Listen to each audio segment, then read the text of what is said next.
Over 150 people gathered at the United Nations on the 19th and 20th of November to celebrate the end of the International Year of Cooperatives. Governments, civil society, and cooperative representatives attended a range of sessions on global food security, sustainable livelihoods, jobs creation, and youth employment to highlight the year's activities and to promote the work of Cooperatives Beyond 2012. The events culminated with a short film festival presenting 7 winning films. This year has been fantastic. The whole movement across the world, for the first time in its history, I think, has come together in celebration of something they all can join in and share. They see themselves now as a global movement.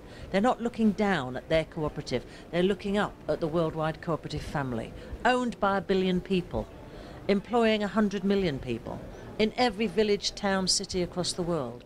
Also, keeping the economy going are 53,000 credit cooperatives and credit unions.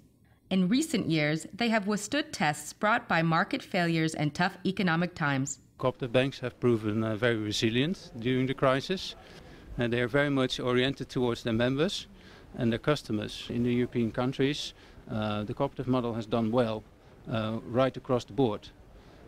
And now the challenge is that with the government crisis and the euro crisis, all cooperative banks and commercial banks, they face enormous difficulties and challenges.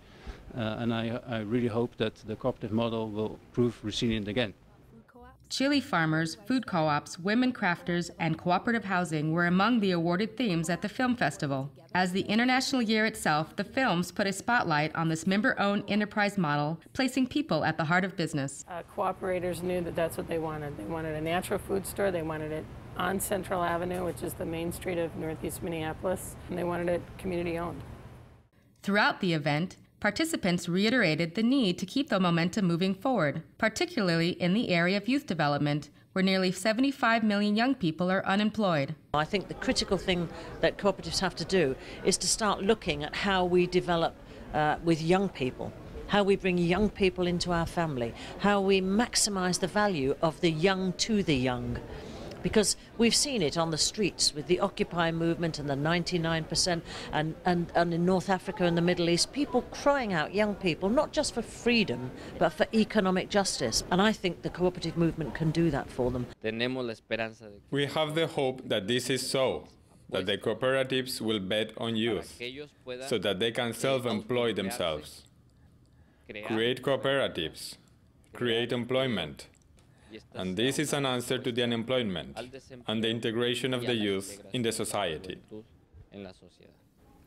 In addition to focusing on young people, Ms. Green also highlighted cooperatives in Africa as another priority area going forward. The other is to look after people, particularly in the African continent, which is the one that I believe has a strong potential for development growth. And we have to start working with cooperative farmers at grassroots level in Africa to build an African cooperative economy. That's the future, and we've got to drive it. The international year may be over, but the spotlight will continue to shine on the invaluable involvement of cooperatives worldwide, building a better world for all. Not human greed, we back in cooperation. This is the celebration.